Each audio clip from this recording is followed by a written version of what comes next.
계속해서 우리는 7가지 도전, 귀한 십자가를 향해 가신 우리 주님의 발자취를 따라서 이 사순절의 말씀을 나누고 있습니다. 오늘은 특별히 우리가 살아있는 한 절대로 벗어날 수 없는 이 분노의 감정, 여기에 대해서 성경이 어떤 이야기를 하고 있는지 깊이 하나님 말씀을 들여다보고자 합니다. 작고하신 이 박완서 선생님의 에세이 한 편으로 말씀을 열고자 합니다. 소설가로 한참 이름을 날리셨던 선생님께서 한 문학상 심사를 맡으신 일이 있었습니다. 주최 측이 선생님 댁으로 입상을 하게 된 이 예선작들을, 통과작들을 보내드리겠다 했습니다. 10권쯤 되는 아주 두꺼운 책들을 소포로 보냈던 겁니다. 이틀쯤 지나고 나서 이 배달 회사 직원으로부터 연락이 왔습니다. 집 주소를 확인하고는 5시쯤 제가 배달을 갈 테니까 집에 좀 계시면 좋겠다 했습니다. 그런데 5시가 지나고 또 저녁 식사를 다 마쳤는데도 책이 오질 않는 겁니다. 그렇게 한참이 지나서 8시가 다 돼서 그제서야 배달 회사로부터 연락이 왔습니다. 책을 잘 받았냐 하는 질문에 아직 책을 못 받았다. 그러자 자기가 아까 책을 배달한 직원인데 집에 안 계시는 것 같아서 그냥 경비실에다가 맡겨놨다는 겁니다. 전화를 잠시 끊지 말고 당신은 휴대폰이 없었기 때문에 잠깐 기다리라고 하고는 인터폰으로 경비실에 연락했습니다. 그런데 역시나 없었습니다. 결국 통화 중에 이 자초지종을 알아보니까 선생님 집은 송파구의 방이동이랍니다. 그런데 그 반대쪽에 있는 오금동에 있는 같은 이름의 아파트로 잘못 배달이 간 겁니다. 결국 이 배달 착오가 있었다는 것을 직원은 곧바로 자기 실수로 인정했답니다. 그런데 그러면서도 이 직원은 이렇게 말했답니다. 그 잘못 배달 간 집에 사람만 있었다면, 그 집주인만 있었다면 자기가 배달을 실수하지 않았을 텐데, 그렇게 선생님께 되려 투덜거리더랍니다. 그리고는 자기가 실수를 한 것은 맞습니다. 그러나 자기는 이왕 지금 퇴근을 해버렸으니 선생님께서 좀 그 댁에 가셔서 가까이 사시니까 책을 가져가시면 안 되겠냐? 라고 묻더랍니다. 그런데 아무리 생각을 해봐도 이웃동 아파트라 해도 약 20분 남짓 거리입니다. 게다가 올 때는 또 어떻게 해야 합니까? 그 나이가 좀 지긋하신 분이 문예지, 두꺼운 그 문예지를 10권을 들고 혼자서 낑낑대고 와야 됩니다. 그러한 생각과 계산이 선생님의 뇌리를 스치자 선생님은 곧바로 뚜껑이 열려버렸답니다. 그래서 자기가 언제 상냥하게 구렸냐는 듯이 화를 못 참고 그때부터 폭언을 시작했답니다. 아니, 이 사람이 보자 하니까 지금 누가 누구에게 심부름을 시키는 거냐? 잘못 배달한 걸 알았으면 즉각 시정을 해야지. 그래야 자기 임무가 끝낸 것이지. 배달 착오가 있었는데 어떻게 퇴근을 했단 말이냐? 당장 오늘 안으로 배달해라. 이렇게 칼같이 이야기했답니다. 그렇게 폭언을 퍼붓고도 마음이 좋아지지 않아서 내가 급해서 그런 것이 아니라 당신네들 직업의식을 위해서다. 그렇게 따박따박 옳은 소리를 해가며 흥분을 가라앉히지 못했답니다. 그렇게 고함을 지르고 쏘아 붙였다는 겁니다. 그러자 그제서야 배달 직원은 풀이 죽은 그 목소리로 알겠다고 하고 배달을 가겠다 했습니다. 그렇게 전화를 끊고 약 밤 11시가 돼서야 초인종 벨이 울렸답니다. 그런데 아주 뜻밖에도 배달을 왔던 그 직원은 아주 조그마한 소년이었답니다. 얼굴은 한 15쯤 돼 보이는데 키가 작아서 꼭 초등학생처럼 그렇게 보였답니다. 그렇게 선생님을 바라보는 이 소년의 크고 맑은 그 눈망울에는 원망이 서려 있었습니다. 책을 건네면서 소년이 선생님께 이렇게 이야기했답니다. 할머니, 정말 해도 너무하십니다. 제가 지금 거기서 여기 오자고 어디서부터 여기까지 온지 아십니까? 그 말을 들은 선생님은 순간 얼음이 돼버리셨답니다. 그래서 학생, 집이 어딘데? 이렇게 더듬으면서 막 묻고 있는데 소년은 아주 지친 표정으로 한숨을 푹 내쉬고 아무 말 없이 그냥 떠나버렸답니다. 대체 그 소년의 집이 어딜까? 부천? 아니면 일산? 아니면 더 먼 광명? 선생님의 동네와는 완전히 반대 방향의 그 도시들을 두서없이 한참 떠올렸답니다. 그러다가 문득 차비라도 좀 내가 보태줄 것인데 그것도 못하고는 이미 소년이 떠나간 걸 알았습니다. 그날 밤에 선생님은 잠을 한 잠도 못 주무셨답니다. 그 소년의 뇌리에 어쩌면 평생토록 절대로 잊히지 않을 그 악의 화신으로 각인됐을 자기 모습, 그 상처를 준 자기 모습이 어른으로서 너무나도 부끄러워서 그랬답니다. 어찌 이 작고 어린 소년 앞에서 자신이 구구절절 옳다고 막무가내로 고함을 지르며 그토록 막말을 해버렸단 말인가. 그렇게 자기가 뱉은 이제 주워 담을 수도 없는 그 말소리가 밤새 쟁쟁하게 자기 귓가를 그렇게 맴돌아서 진저리가 났다는 겁니다. 여러분, 그렇습니다. 살면서 어쩌면 분하고 참 화낼 일이 많은 것이 우리네 인생인지 모릅니다. 그런데 우리가 조금만 여유를 가지고 단 한 발짝만이라도 한번 그 사람 입장에서 서봐야겠다. 조금이라도 이 상황과 사태를 냉정하게 이해해 보려고 우리가 깊이 고민해야겠다 한다면 상황은 달라질지 모릅니다. 그러면 아마 세상은 지금보다 훨씬 평온하고 또 평화로운 곳이 될지 모릅니다. 오늘 주님의 말씀은 사순절을 맞은 우리에게 바로 이 점을 도전하십니다. 십자가의 길, 바로 이 길이 진리를 쫓는 길이고 이 땅에 참된 평화를 이루는 구원의 길임을 믿는 사람이라면 우리가 이 분노의 감정을 절대로 무시해서는 안 된다는 겁니다. 오늘 말씀은 우리가 다 알고 있는 대로 가인과 아벨 형제의 이야기입니다. 우리는 오늘 특별히 이 가인에게서 나타나고 있는 이 분노의 감정에 우리가 초점을 맞추려 합니다. 그렇게 해서 우리가 본문을 깊이 묵상해 보면 우리는 적어도 말씀을 통해 두 가지 차원을 헤아릴 수가 있습니다. 먼저 첫 번째로 우리가 다루려고 하는 이 분노의 감정은요, 상황에 대한 왜곡된 판단으로부터 비롯된다는 겁니다. 우리 다 함께 오늘 말씀 3절에서 5절 말씀을 같이 보겠습니다. 세월이 지난 후에 가인은 땅의 소산으로 제물을 삼아 여호와께 드렸고 아벨은 자기도 양의 첫 새끼와 그 기름으로 드렸더니 여호와께서 아벨과 그의 제물은 받으셨으나 가인과 그의 제물은 받지 아니하신지라. 가인이 몹시 분하여 안색이 변하니. 장성한 아담의 두 자녀인 가인과 아벨이 하나님께 예배를 드렸습니다. 자기의 소산으로 하나님께 예물도 드렸죠. 근데 대체 무슨 이유에서인지 우리 하나님께서는 동생 아벨의 제사는 받으셨지만 가인의 것은 받지 않으셨습니다. 그런데 오늘 말씀은 바로 그때 가인이 몹시 분해서 그의 안색이 변했다라고 했습니다. 그리고 이 분노를 참지 못하고 가인은 동생 아벨을 본문을 자세히 보면 계획적으로 죽이게 됩니다. 여러분, 그렇다면 가인이 이 동생 아벨을 죽였던 그 분노를 유발한 실체는 과연 무엇입니까? 우리는 이 점을 확인하기 위해서 먼저 이런 질문을 던져봐야 합니다. 그것은 바로 대체 가인이 무엇에 분노했고 그리고 그 분노를 쏟아낸 그 대상이 분명히 누구였냐라는 겁니다. 먼저 우리가 확실하게 알 수 있는 것은 가인은 하나님이 아니라 동생 아벨에게 분노했습니다. 만일에 가인이 자기의 예배가 하나님으로부터 거절된 것, 이것으로 인해서 분노한 것이라면 가인은 반드시 그 분노를 자기 자신이나 아니면 하나님께 쏟아야 옳습니다. 만일에 자기의 제사가 정성이 부족하고 그 자세에 문제가 있었다 한다면 그렇게 예배를 드린 자기에게 분노했을 겁니다. 그런데 반대로 자기가 열심히 최선을 다해서 하나님께 드렸음에도 그런데도 하나님이 거절하셨다면 그러면 누구에게 따져야 하는 겁니까? 좀 경망스럽긴 하지만 하나님께 질문해야 옳습니다. 여러분, 그런데 8절의 결론대로 가인은 분명히 그 분노를 아벨에게 표출합니다. 여러분, 그러면 가인이 분노를 쏟았다 싶을 수 있는데 그런데 왜 가인은 동생 아벨을 죽여버릴 정도로 그 정도로 큰 분노를 품게 되었던 걸까요? 대중 강연으로 아주 유명한 철학자 강신주 씨라는 분을 아마 아시는 분이 계실 겁니다.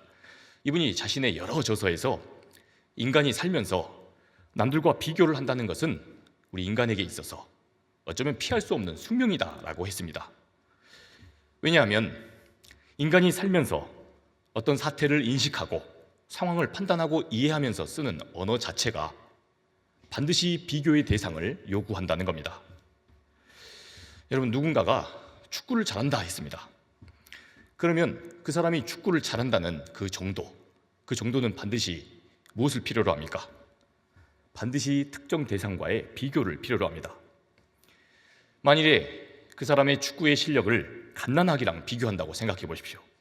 내 축구 실력의 비교 대상을 갓난아기랑 비교합니다. 그러면 아마도 공을 발에 그냥 맞히기만 하면 그래도 나는 축구를 잘하는 사람이다, 이렇게 말할 수 있을 겁니다. 여러분, 그런데 사진을 한번 보시겠습니다. 만일에 축구를 잘한다 했는데 그 비교의 대상이 이 사람들이 되면 어떻습니까? 그러면 아마 이 중에 그 누구도 이 사람들과 비교해서 난 잘한다 라고 하기가 어려울 겁니다. 여러분, 그러면 잘생겼다는 어떻습니까?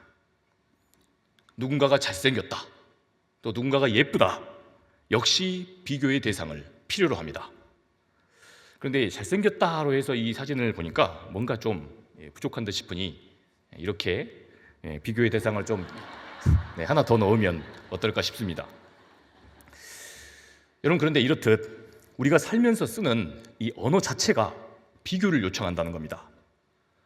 이러한 관점에서 보자면 가인은 지금 오류에 빠진 겁니다. 분노의 감정에 사로잡히니까 그 감정을 제대로 다스리질 못해서 오류에 빠진 겁니다. 자신이 느낀 그 분노에 사로잡혀서 자기와 함께 제사를 드렸던 아벨과 부적절한 비교를 한 겁니다. 그것이 그릇된 열등감을 만들었고, 이게 또다시 비정상적인 수치심을 야기시킨 겁니다. 이 과정에서 그는 용납된 제사를 드렸던 아벨에게 분노하게 됐다는 겁니다. 그러니까 처음부터 자기 안에 드는 이 분노의 감정이 도대체 어디서부터 비롯된 것인지, 이걸 예민하게 민감하게 들여다보고 생각하지 못한 결과인 겁니다. 여러분, 이처럼 분노는 어떤 상황과 사태를 왜곡해서 보게 합니다. 그래서 비정상적인 수치심을 느끼게 하는가 하면 거기서 더 나아가서 누군가를 파괴적으로 깨뜨리고 누군가를 상하게 하는 겁니다. 이처럼 다스려지지 않은 분노가 자기의 내면을 그렇게 향하게 되면 자기 자신을 폄하하고 함부로 합니다. 그리고 밖을 향하게 되면 엉뚱하게도 다른 사람을 질식시키고 심하면 파괴하고 죽음에까지 이르게 하는 겁니다. 아마 혹자는 지금쯤 이 말씀을 듣다가 이런 생각을 하실지 모르겠습니다. 아니, 그래도 이 세상에는 불의한 현실에 적절히 항거하는 그러한 거룩한 분노도 있지 않은가? 여러분, 그렇습니다. 맞는 이야기입니다. 그런데 부당하고 불의한 현실에 항거하는 그러한 분노라 할지라도 여러분, 이것도요 잘 다스려져야 합니다. 아무리 상식적이고 정당하게 시작된, 그렇게 표출된 분노라도 그 분노가 무엇을 향한 것인지, 또 무엇을 위한 분노인지 냉철하게 판단하는 과정이 결여되면 어떻습니까? 자신은 물론 타인을 적대시하는 그런 강력한 수치심과 열등감을 느끼는 겁니다. 여러분, 자금에 분열되어 있는, 그래서 사랑하는 우리 국민들끼리 다투는 현실을 보면 우리가 알 수 있지 않습니까? 이렇게 되면 분노를 쏟는 자체가 사람에게 목표가 되어서 그래서 모두를 파국으로 이끌게 되는 겁니다. 여러분, 이처럼 이 분노의 감정이라는 것은 너무도 쉽게 우리에게서 죄와 연결됩니다. 그러므로 주님이 이토록 경각심을 가지라고 우리에게 명령하시는 겁니다. 우리 7절 하반절 말씀을 같이 읽어보겠습니다. 죄가 문 앞에 엎드려 있느니라. 죄가 너를 원하나 너는 죄를 다스릴지니라. 아멘. 여러분, 그렇습니다. 하나님께서는 만일 우리가 이미 그 분노의 감정을 품게 되었다면 그걸 아주 심각한 어떤 문제로 보라는 겁니까? 영적인 문제로 보라는 겁니다. 그래서 이 분노를 반드시 하나님을 끼고 직면하라는 겁니다. 이 분노는 마치 수시로 우리가 집 앞을 드나들듯이 마치 우리의 집 문 앞에 있는 것처럼 언제고 우리들 자신도 또한 타인도 심각하게 파괴시킬 수 있기 때문입니다. 그러니 주님께서는 우리가 분노의 감정을 품게 되었다면 이걸 진지하게 주님 안에서 다스리라고 명령하시는 겁니다. 그렇다면 사랑하는 여러분, 오늘 말씀 앞에서 우리들의 내면을 한번 들여다봅시다.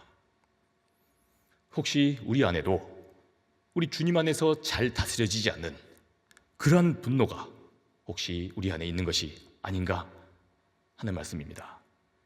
그게 지금도 나 자신은 물론이고 나와 함께하는 가족과 이웃을 혹시 파괴시키고 있는 것은 아닌지 바라기는 오늘 말씀 안에서 우리들의 이 모든 분노가 주님 안에서 다스려질 수 있기를 주님의 이름으로 축복합니다. 그렇게 될 때에 우리 안에서 진정한 평화와 평안의 역사가 임하게 될 줄 믿습니다. 두 번째로 오늘 말씀은 이 분노의 감정이 관계를 왜곡시키고 파괴한다라고 말씀합니다. 분노의 감정이 관계와 또 상황들을 왜곡시키고 파괴한다는 겁니다. 믿음의 사람들인 우리는 성경을 처음 펴서 그 첫 번째 책인 창세기를 만납니다. 그런데 단 몇 장을 못 가서 끔찍한 살인사건이 조명된다는 것을 보고 깜짝 놀랍니다. 더욱이 더 충격적인 것은요, 이러한 인류 최초의 살인사건이 어디서 일어났다고 말씀은 보도합니까? 전혀 생판 모르는 사람도 아니고 철천지 원수지간도 아닌 함께 피를 나눈 가족 안에서 일어났다는, 바로 거기에 더 충격을 받습니다. 사람이 품게 된 그 분노가 자기하고 피를 나눈 사랑하는 친동생도 죽이더라는 말씀, 게다가 그것이 인류 최초의 공교롭게도 살인사건이었다, 이렇게 말씀하는 그 성경 말씀 자체만으로도 엄청난 메시지가 되는 겁니다. 여러분, 이처럼 분노는 정상적인 관계를 깨뜨립니다. 말이 필요 없을 정도로 당연히 가까워야 할 가족 간에도 그 관계를 심하게 망가뜨리는 걸 볼 수 있습니다. 이것이 바로 우리가 분노에 대해서 오늘 말씀의 교훈에 우리가 귀 기울여야 하는 이유인 겁니다. 오늘 말씀 7절 상반절 말씀도 같이 읽어보겠습니다. 네가 선을 행하면 어찌 낯을 들지 못하겠느냐. 아멘. 하나님께서는 이 가인이 분노를 품고 있는 것을 직관하십니다. 그리고는 이렇게 물으십니다. 너 지금 선을 행하지 않으므로 내게 낯을 들지 못하고 있구나. 너 지금 선을 행하지 않으면서 내게 낯을 들고 있구나. 낯을 들지 못하는구나. 이렇게 말씀하신 겁니다. 여기서 이 선을 행하다라고 하는 히브리어 단어를 야타브라고 하는 단어를 썼습니다. 그런데 이 단어는 좋은 관계를 유지하다, 이런 맥락에서 누군가에게 선대하는 것을 뜻합니다. 그러니까 철저하게 이 야타브에 선대하다는 관계적인 의미로서 사용하는 단어인 겁니다. 여러분, 그러니까 오늘 이 말씀을 깊이 보자면 가인에게서 다스려지지 않는 분노가 그에게서 벌써 어떤 일을 일으켰다는 겁니까? 먼저 우리 하나님과의 관계를 뒤틀어 버렸다는 겁니다. 가인이 하나님께 낯을 들지 못한 것은 이 분노가 하나님과의 관계를 깨뜨렸기 때문이라는 겁니다. 여러분, 그런데 저는 목회자로서 이러한 가인의 분노를 저뿐만 아니라 우리 목사님들도 자주 그렇게 이야기들을 합니다. 자주 교회에서 목격하는 거죠. 간혹 교회에서 믿음 생활을 아주 잘하시던 분들이 갑자기 교회를 안 나오시는 경우가 있습니다. 그래서 연락을 해보고 무슨 일인지 자초지종을 여쭙고 또 권면을 하고 찾아가면 하나같이 이런 반응을 보이십니다. 내가 아무개 때문에 그 사람에게서 상처를 받아서 도무지 화가 나서 교회를 못 나가겠다. 그래서 다시 가고 싶지 않다. 속으로는 달래달라고 하시는 것 같은데 꼭 이렇게 나오십니다. 여러분, 교회에서 사람에게 상처를 받고 분노해서 그래서 교회를 못 나가겠다는 겁니다. 여러분, 그런데요, 이럴 때 우리가 각별히 주의해서 우리 자신의 심령 상태를 살펴야 합니다. 여러분, 이렇게 되면 우리가 사람한테 화가 나서 정작 누구에게 분풀이를 하는 꼴이 됩니까? 우리 하나님께 분풀이하는 꼴이 됩니다. 여러분, 그렇지 않습니까? 오히려 감사합니다. 오히려 이렇게 될수록 우리가 하나님께 더 파고들고 이것을 가지고 기도하며 매달려야지. 여러분, 이렇게 반응하게 되면요, 내가 지금껏 오랫동안 이렇게 신앙생활을 했으면서 늘 누구를 의식했다는 말이 됩니까?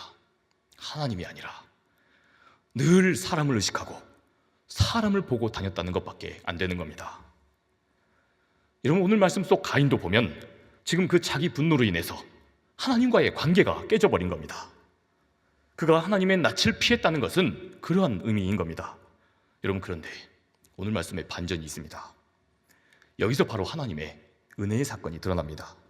바로 이 지점에서 우리는 이러한 인간의 어리석음과 거절과 하나님에 대한 거부에도 불구하고 반대로 그러한 가인조차도 끝까지 붙드시는 우리 하나님의 그 신실하심을 엿보게 됩니다. 우리 다 함께 9절 말씀을 살펴보겠습니다. 여호와께서 가인에게 이르시되 내 아우 아벨이 어디 있느냐? 그가 이르되 내가 알지 못하나이다. 내가 내 아우를 지키는 자니이까? 아멘. 여러분, 이 주님의 질문을 살펴보면요, 하나님께서 앞서 이 가인이 분노를 품었던 대상 누굽니까? 이 아벨에 대해서 질문하시는 것을 볼 수 있습니다. 그래서 언뜻 보게 되면요, 우리가 쉽게 묵상을 하면 지금 하나님은 끝까지 아벨만 사랑하시나?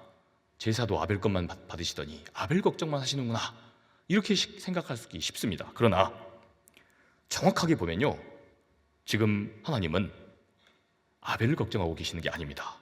왜냐하면 이 9절의 질문은 이미 아벨이 가인에게 죽임을 당한 뒤에 누구에게 던지는 질문입니까? 가인에게 던지는 질문이기 때문입니다. 그러니까 이미 아벨이 살해당한 걸 알고 계시면서 우리 하나님이 가인에게 질문하셨다는 겁니다. 그렇다면 이 사실을 다 아시면서 주님은 왜 이미 분노 조절에 실패해버린 이 가인에게 이런 질문을 던지고 계시는 겁니까? 하나님께서는 우리가 품고 있는 이 분노의 감정, 이 위험한 그 감정을 우리가 대체 어떻게 다스려 가는지를 끝까지 주목하시기 때문입니다. 하나님이 그렇게 하지 않으시면 어떻게 됩니까? 우리가 그 분노만을 계속 곱씹으면서 파괴적으로 이것을 발전시킬 것이므로, 이것이 뻔함으로 이 분노의 감정을 다스릴 뜻이 전혀 없는, 그래서 하나님도 거절하는 우리를, 그러나 하나님은 방치하지 않으시고 끝까지 찾아오시는 겁니다. 어떤 사람에겐 하나님께서 마음속 양심으로 찾아오십니다. 너 그러면 안 된다. 너 그 분노의 감정만 계속 쏟으면 안 된다. 또 어떤 사람에게는 말씀을 주십니다. 그걸 깨우칠 수 있도록 어떤 사람을 통해 도전하십니다. 그렇게 해서라도 하나님은 끊임없이 우리에게 찾아오시는 겁니다. 여러분, 왜 그렇습니까? 왜 그런 것입니까?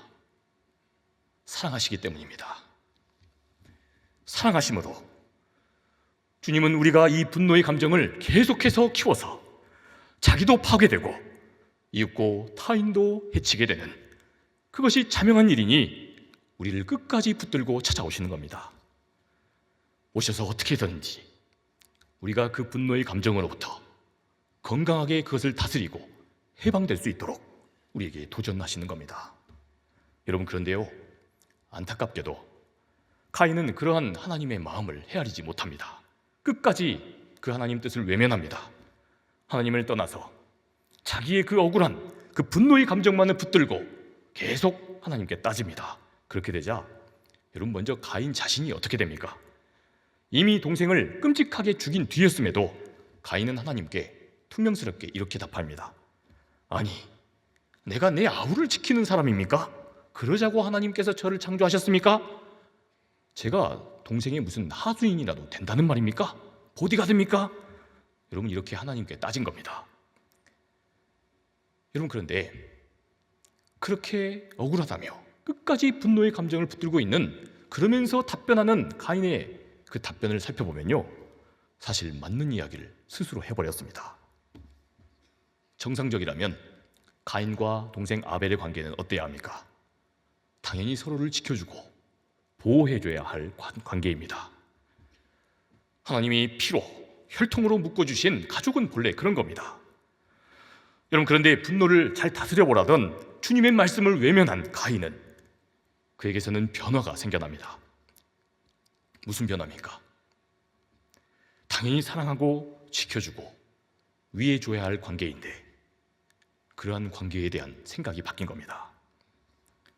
사랑하는 여러분, 이것이 바로 분노를 주 안에서 다스리라고 하는 명령, 이러한 명령을 무시하고 자기의 분노의 감정에만 충실한 사람이 겪게 되는 결말입니다.